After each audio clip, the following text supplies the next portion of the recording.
Remembering Israel's journey. This is the route the Israelites followed as they marched out of Egypt under the leadership of Moses and Aaron. At the Lord's direction, Moses kept a written record of their progress. These are the stages of their march, identified by the different places where they stopped along the way. They set out from the city of Rameses in early spring on the 15th day of the first month, on the morning after the first Passover celebration. The people of Israel left defiantly in full view of all the Egyptians. Meanwhile, the Egyptians were burying all their firstborn sons whom the Lord had killed the night before.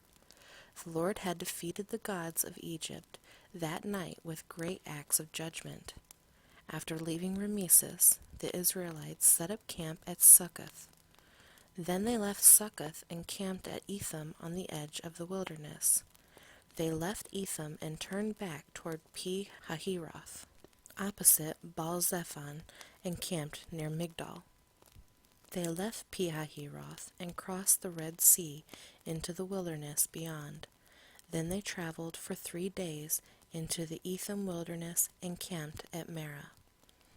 They left Marah and camped at Elim, where there were 12 springs of water and 70 palm trees.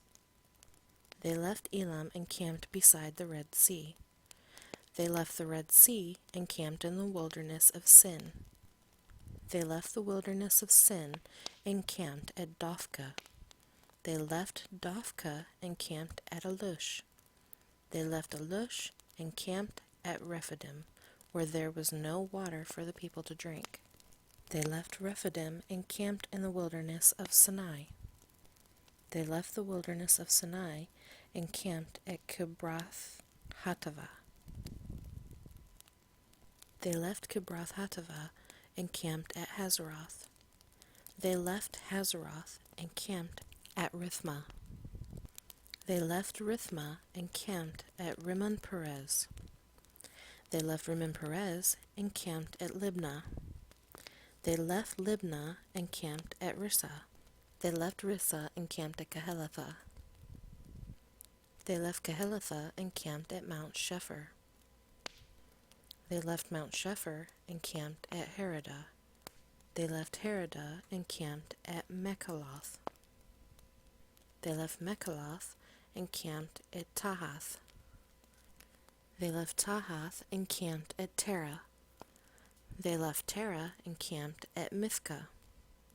They left Mithkah and camped at Hashmanah. They left Hashmanah and camped at Moseroth. They left Moseroth and camped at Ben-Jacan. They left Ben-Jacan and camped at Hor-Haggidgad.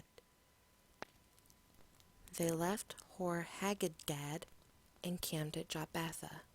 They left Jotbathah and camped at Abranah. They left Abranah and camped at Ezion-Geber. They left Ezion-Geber and camped at Kadesh in the wilderness of Zin. They left Kadesh and camped at Mount Hor at the bottom of Edom. While they were at the foot of Mount Hor, Aaron the priest was directed by the Lord to go up the mountain, and there he died. This happened in midsummer on the first day of the 5th month of the 40th year after Israel's departure from Egypt. Aaron was 123 years old when he died there on Mount Hor. At that time, the Canaanite king of Arad, who lived in the Negev in the land of Canaan, heard that the people of Israel were approaching his land. Meanwhile, the Israelites left Mount Hor and camped at Zalmonah. Then they left Zalmonah and camped at Punon. They left Punon and camped at Oboth. They left Oboth and camped at Ai-Abarim on the border of Moab. They left Ai-Abarim and camped at Dibon-Gad. They left Dibon-Gad and camped at Almon-Diblathaim. They left Almon-Diblathaim and camped in the mountains east of the river near Mount Nebo. They left the mountains east of the river and camped on the plains of Moab beside the Jordan River across from Jericho. Along the Jordan River they camped from Beth Jeshimoth as far as the meadows of Acacia on the plains of Moab. While they were camped near the Jordan River on the plains of Moab, opposite Jericho, the Lord said to Moses, "Give the following instructions to the people of Israel. When you cross the Jordan River into the land of Canaan, you must drive out all the people living there. You must destroy all their carved and molten images and demolish all their pagan shrines. Take possession of the land and settle in it, because I have given it to you to occupy. You must distribute the land among the clans by sacred lot and in proportion to their size. A larger portion of land will be allotted to each of the larger clans, and a smaller portion will be allotted to each of the smaller clans. The decision of the sacred lot is final.